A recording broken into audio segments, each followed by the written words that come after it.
Salut et bienvenue dans The Root of All Real Estate. Avec moi, Étienne Mellor, propriétaire de 3 agences immobilières. Avec plus de 20 ans d'expérience et plus de 20 millions de dollars de chiffre d'affaires chaque année, je suis super content de vous avoir avec nous aujourd'hui. Que vous soyez un agent immobilier, un entrepreneur ou juste curieux, vous allez trouver quelque chose qui vous parle ici. Si vous êtes prêt à foncer, saisir de nouvelles opportunités, vous êtes au bon endroit. Vous écoutez The Root of All Real Estate avec Mohamed Alami. Fait que merci d'avoir accepté. En Merci fait, à toi. Je voulais savoir, je pose pas souvent cette question-là, mais pourquoi tu as dit oui à l'invitation? Ben, écoute, moi je suis pas quelqu'un de trop réseaux sociaux, ok? Et depuis que je suis rentré dans ce domaine-là, ma femme m'a encouragé à rentrer dans ce domaine-là et je vois que ça bouge beaucoup à l'intérieur. Donc je me suis dit pourquoi pas. Et je te connais très bien, je vois beaucoup de tes vidéos. Merci. Et quand j'ai reçu ton appel, ça m'a fait un grand plaisir de dire oui. Surtout de te rencontrer et de discuter un petit peu. Fait que tu es courtier depuis 6 ans approximativement. Ouais. Tu fais résidentiel commercial ou Juste résidentiel. pour Mais l'instant? on prévoit le commercial qui s'en vient. Puis c'est quoi que tu aimes le plus dans le quotidien du courtier? Franchement, la rencontre des clients, les histoires que ça vient avec. Donc, tu sais, chaque client a son histoire. Ouais. Et on aime ça. On a toujours des défis. Et c'est toujours d'essayer de trouver cette solution au problème de chaque client. Fait qu'apprendre à connaître le client aussi, Absolument. leur histoire. En fait, Absolument. moi, je fais la même chose tout à l'heure avant qu'on commence. Je te posais des questions, à Ouais. savoir qui tu es, qu'est-ce que tu aimes. Toi, tu fais plus ça avec les courtiers. Mais c'est la même chose, plus ou moins. Tu sais, en tant que courtier, c'est ce que je faisais avec les clients, mais j'ai toujours aimé apprendre Ben des oui. gens et apprendre Oui. à connaître. J'aime les biographies, je lis beaucoup de biographies. C'est très bien. Tu sais, je suis quelqu'un de très extraverti, comme on dit. Donc, il faut que je rencontre d'autres personnes. C'est ça ce que j'aime faire dans ma vie. Puis ça l'amène des opportunités aussi, Absolument. finalement. Absolument, Puis, absolument. Une belle connexion. exactement. Donc, Puis dans l'immobilier résidentiel, je dis toujours, tout le monde aura un besoin. C'est ça la beauté du Définitivement. résidentiel. Aujourd'hui, si on regarde ta business, ce serait quoi, tu dirais, ton plus gros défi? Mon plus gros défi, c'est de faire une bonne équipe et que je pourrais gérer cette équipe et donner la chance aux autres d'augmenter leur chiffre d'affaires. D'après toi, c'est à quel moment qu'un courtier devrait penser, engager ou... Sincèrement, pour moi, les 5 premières années, c'est un apprentissage. Donc, quand tu es courtier immobilier, la première année, c'est très difficile, la deuxième, la troisième aussi. Mais après 5 ans, tu commences à t'habituer. Et à ce moment-là, peut-être tu penses à vouloir créer une équipe. Mais ce n'est pas tous les courtiers, bien sûr. Non. Donc, c'est vraiment l'envie de vouloir partager certaines expériences et donner l'envie aux autres aussi de monter avec toi. Puis rendu à 4 ans, 5 ans aussi, c'est les clients, les premiers oui. clients qui vont peut-être avoir un Les autre besoin. référencements, c'est des clients fréquents, Le etc. cycle, etc. c'est ça Ouais, qu'on parle. On ouais. se dit souvent 5 à 7 ans, là, c'est Ouais. la moyenne Ouais. ici. Fait que c'est propice au développement d'une Bien équipe sûr. ou d'engager soit un admin ou soit d'autres courtiers. Bien sûr. Fait Mais que tout c'est- dépend de la mentalité de chaque courtier au final. Ouais. C'est Fait que toi, qui sont bien.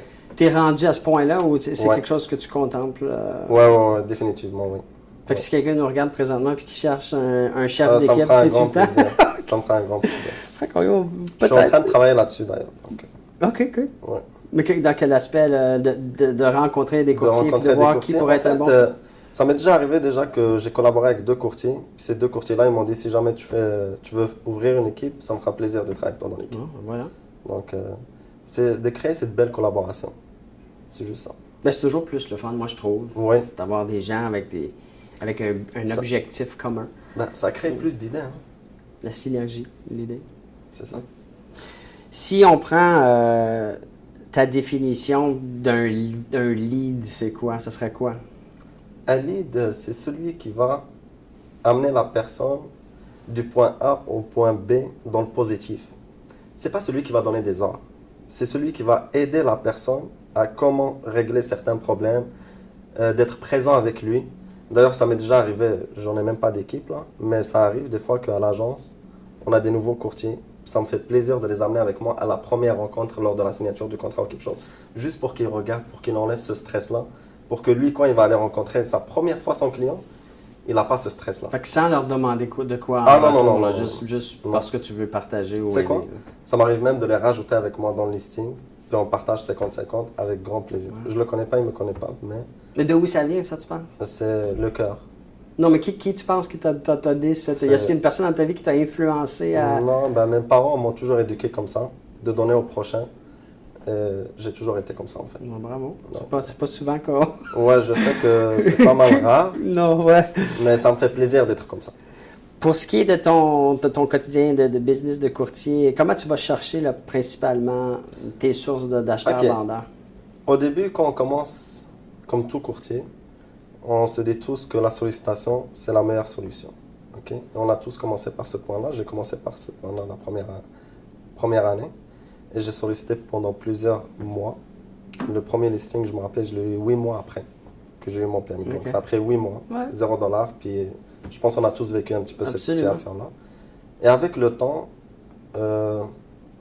j'ai compris qu'on est dans un monde en ligne. Et je me suis développé dans tout ce qui est en ligne. J'ai appris un petit peu à faire les sites web, etc. Puis j'encourage vraiment les courtiers, les anciens et les nouveaux, d'apprendre un petit peu de travailler en ligne, que ce soit à créer un site web, à créer des microsites, faire des mail marketing, des affaires comme ça. Ouais. Et à ma 3e année, j'ai vraiment développé ce truc-là. J'ai créé mon propre site web au départ et j'ai commencé à créer des microsites et c'est de là que j'amène mes livres. Fait que ce qu'on appelle en anglais des landing pages. Exactement, exactement. J'ai même une page miroir aussi où j'ai par exemple un site où je donne juste des informations immobilières gratuitement à n'importe qui. C'est un blog immobilier, mais je reçois des livres là-dedans. Écrit, là. Voilà. Pourquoi pas le faire en vidéo? Peut-être que c'est à venir. Ou... Ben, c'est ce qu'on est en train de faire en ce moment. Mais au départ, j'ai commencé avec le site. Puis aujourd'hui, ben, on fait des vidéos, etc., des petites capsules informatives, etc. Mais juste ce site-là, il ramène des leads.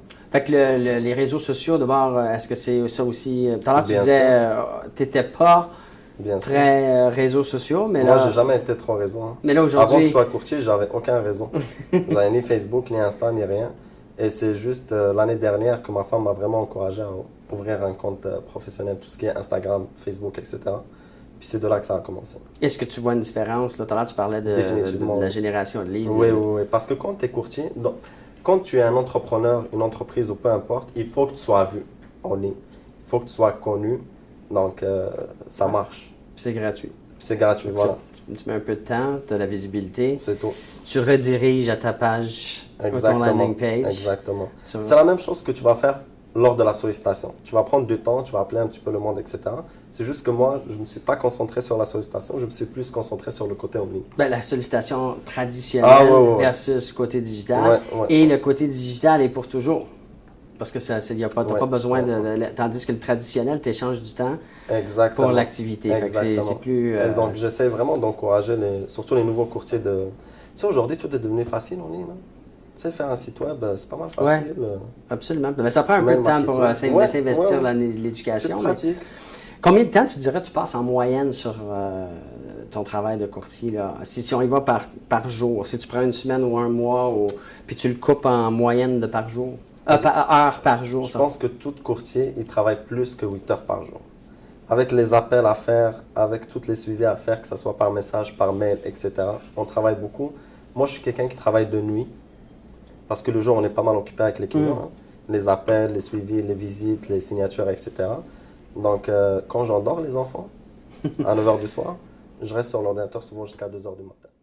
Si vous êtes ici, c'est parce que vous prenez votre business d'une manière sérieuse. Étienne va prendre le temps de vous expliquer exactement qu'est-ce que ça prend pour être capable de générer plus gros revenus. Moi, ça fait quand même très longtemps que je connais Étienne. Puis ce que moi, j'ai appris d'Étienne, c'est qu'il regardait toujours les choses d'une manière élargie. Quand on a une vision de voir quelque chose d'un côté, lui essaie de voir, mais comment est-ce qu'on peut faire ça 10 fois plus, 10 fois plus gros. Il pense toujours en gros. Que vous soyez à temps partiel, que vous soyez à temps plein, que vous soyez un étudiant, que vous soyez mère de famille, puis vous travaillez de la maison, il y a quelque chose pour tout le monde ici. Prenez la chance. Je vous garantis que vous allez avoir des résultats. C'est une opportunité qui est rare, c'est une opportunité qui ne sera pas là continuellement. Amenez votre business au prochain niveau. Vous risquez de le regretter, je vous le dis. Cliquez en bas, vous n'avez rien à perdre. Ton 8 heures inclut les visites et tout, là, right? Ouais, Okay. ouais. Mais tu serais surpris, tu dis que ou tu penses que beaucoup de courtiers... J'ai rencontré des centaines, si ce n'est pas des milliers de courtiers, puis je pose toujours la question. Ouais. Et 3 heures, c'est ce qui revient le plus. 3 heures par jour? Oui. Puis ça, s'ils disent 3 heures, d'après moi, c'est 1 heure de, de travail. Fait que t'es pas dans la moyenne là, quand tu parles de 8 heures. Non, moi je travaille vraiment là. Moi j'essaie d'amener mes affaires à un autre niveau. Il faut travailler sur soi-même. Okay? Et même quand on est courtier, on ne travaille pas juste en tant que courtier. On travaille sur un développement personnel aussi. Ouais. Donc comme tu disais tout à l'heure, tu lis des livres, etc. Ça c'est du travail aussi. Là. C'est pour tes projets. Ouais. C'est pas pour le plaisir. Exactement. Si tu regardes ou t'imagines, t'essayes d'imaginer dans 5 ans le travail d'un courtier, comment tu vois ça, toi? Est-ce que ça change? C'est la même chose? Dans 5 ans? Parce que là, c'est assez proche. C'est assez proche, mais tu as vu dans les 6 dernières années que ça a changé ça a changé substantiellement. Beaucoup. Ça a changé beaucoup. Le travail d'un courtier il devient de plus en plus difficile, hein, avec toutes les nouvelles lois qui sortent, loi sécu, etc., etc. Et tu remarques que pendant la COVID, il y a eu beaucoup de nouveaux courtiers qui sont rentrés, mais il y en a beaucoup qui ont quitté ces dernières années. Ouais. Parce que être courtier, c'est entreprendre beaucoup de choses. Donc, c'est pas facile. Donc, d'ici 5 ans, je trouve qu'un courtier doit faire plus d'efforts que juste solliciter les clients puis obtenir des listings. Il faut devenir... Puis, c'est pas juste le fait d'obtenir un listing. C'est faire bien tes suivis, avoir la bonne image, etc. etc. Et parce comme tu disais, les clients, ça parle vite. Là. Puis tu disais tantôt qu'il faut continuer d'apprendre, il faut investir beaucoup de temps dans son éducation sur la technologie. Exactement. Puis même la technologie, ça va trop vite. Là. C'est ça que j'allais dire. Est-ce que toi, tu intègres ou est-ce que tu as intégré l'intelligence artificielle? Je pense que tout le monde a commencé à l'intégrer, surtout au début avec le chat GPT, etc. Tout le monde a commencé à utiliser ça, on l'utilise tous. Comment tu l'utilises, toi? Tu l'utilises pour ta création de contenu, pour la création de contenu, pour la rédaction, pour un petit peu de tout. Mais ce n'est pas juste ChatGPT, il y a d'autres trucs aussi qu'on peut utiliser pour la création de contenu, etc. Fait que toi, ça fait partie de ton... Parce que c'est ça le futur un petit peu. Donc, il faut que tu essaies de suivre un petit peu la tendance et essayer d'apprendre du mieux que tu peux et travailler avec. C'est vraiment ça. Donc, en tant qu'entrepreneur ou courtier immobilier surtout, il faut savoir apprendre tout ça. La sollicitation, c'était dans les années 2000. Elle existe toujours. C'est facile de prendre un téléphone et solliciter les gens, mais il y a d'autres moyens aujourd'hui d'amener des leads. Plus efficace. Plus efficace, exactement. La plupart des courtiers vont te dire, ouais, mais ça coûte de l'argent en ligne, etc. Donc, il faut investir, etc. C'est pas obligatoire. Hein. C'est juste comme on parlait des capsules informatives, créer un site. Ça coûte rien par année, un site pour le domaine, etc. Ça coûte pas grand-chose. Puis ça peut te ramener juste un lead. Tu as déjà ramené ton budget. Plusieurs milliers de dollars, possiblement. Exactement. Il nous reste un peu de temps. Je prends toujours le temps de poser la question. Est-ce que toi, tu as une question pour moi? N'importe quoi. Toi, qu'est-ce qui t'a amené à être dans l'immobilier? Aujourd'hui, tu es propriétaire de 3 agents, je pense. Oui. Donc, qu'est-ce qui m'a amené à devenir courtier? C'était que j'étais vendeur. Et mon premier garçon, Sean, était pour être naître, c'est pas pour... Ouais. Et j'étais dans je vendais des meubles haut de gamme. Il y avait un magasin ici, Bedford Interiors. Puis ça faisait 2 ans que j'étais là. Puis je me voyais pas faire ça à vie. Puis je savais pas trop où me lancer. Et mon père, un jour, m'a appelé et m'a dit, comme ça, j'étais au travail, il me dit, il reste deux sièges à l'école, au collège de l'immobilier. Ouais. Et tu veux-tu le faire avec moi? Parce que lui, il avait une autre carrière, puis sa mère était courtier immobilière. OK. En fait, on a toujours un membre de la famille qui est courtier. Il y a beaucoup de courtiers immobiliers. Fait que c'est comme ça que ça a commencé. Moi, c'était pas une passion ou un rêve ou quoi que ce soit. C'était juste que j'étais comme plafonné où j'étais avec mon salaire, avec mes commissions, parce que j'étais déjà en commission. Ouais. Et là, je me disais, bon, mais si je vends des maisons maintenant, à l'époque, c'était, mettons, 250 000, le bungalow, 175 000. Ouais. Si je fais 6 de... ça va être pas mal plus intéressant que ce que je faisais. Puis, c'est comme ça que ça commence. Mais tu as eu cette envie-là. Parce que l'erreur des nouveaux courtiers qu'ils font, c'est qu'ils croient qu'ils vont devenir courtier puis faire de l'argent. Mais c'est pas le cas. Hein. Non, mais moi aussi. Oui, je sais, mais tu as travaillé très fort. J'ai perdu beaucoup de cheveux, mais j'ai jamais lâché. C'est ça l'affaire. Moi, if you don't quit, eventually, après 23 ans maintenant, tu vas avoir un succès. Dans n'importe quel domaine. Exactement. Ça marche comme ça. Jamais tu vas réussir du premier coup. Et d'ailleurs, moi, je prépare des podcasts avec les jeunes multimillionnaires d'ici pour amener de cette énergie positive à la nouvelle génération pour qu'ils comprennent que Il n'y a pas de l'argent facile dans la vie. Il faut travailler sur soi-même. Tu as un podcast où tu trouves... Je suis en train de travailler dessus en ce moment. Et j'ai déjà du monde Mais c'est quoi, ça va être quoi? Tu vas rencontrer des gens qui ont bien réussi, qui ont un certain net worth, puis tu vas leur poser des questions par rapport à comment... Oui, on parle de tous les domaines. On ne parle pas juste de l'immobilier. J'ai un jeune de 21 ans qui a ouvert une agence marketing et aujourd'hui il est multimillionnaire là-dedans. Donc, ça lui a pris combien de temps? Ça lui a pris 3 ans de travail dessus. Mais depuis qu'il est jeune, il aime ça, il fait les photos, les vidéos, etc. Puis il a commencé adolescent à prendre des photos de mariage, etc., etc. Et un jour, il s'est dit, tu sais quoi, je vais ouvrir ma propre agence. Puis il fait des capsules pour d'autres courtiers qui sont très connus chez nous ici à Montréal. Donc ça va être intéressant, j'ai hâte d'avoir ça. Mais moi, j'ai hâte de discuter avec eux. Tu viendras utiliser le studio si tu as jamais besoin. Ça me fait un grand plaisir, franchement. Merci énormément d'avoir partagé. C'était bien le fun, puis on va se garder... Ouais. D'ailleurs, j'ai une question pour toi. Ouais. Comment tu te vois d'ici 5 ans? Comment tu te vois d'ici 5 ans? Ben là, je vais te faire peut-être peur. Dis-moi. D'ici 5 ans, je pense que l'intelligence artificielle va possiblement nous remplacer. Non, pas du tout. Cut that, Jay! Cut it! Pas du tout, parce que je vais te dire, c'est comme je disais tout à l'heure, il faut savoir travailler avec cette intelligence artificielle. Parce que d'ici 5 ans, c'est vrai que déjà l'Internet, quand il a commencé, ça allait vite pour l'ancienne génération. Mais aujourd'hui, l'intelligence artificielle, ça va encore plus vite. Ouais. Donc si tu ne suis pas et tu ne saches pas comment travailler avec, là peut-être elle va te remplacer. Mais si tu sais comment travailler avec, tu seras toujours là.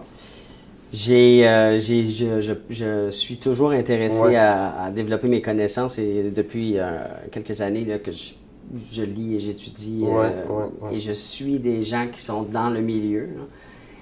J'ai eu la chance de rencontrer du monde qui sont très haut dans ce monde-là, dans cette industrie-là, puis avocats, comptables, parce que c'est l'interprétation des données qu'on fait aussi en tant que courtier. Hein. Notre gros travail, c'est de prendre notre expérience, de prendre l'information et de l'interpréter face aux clients avec lesquels on...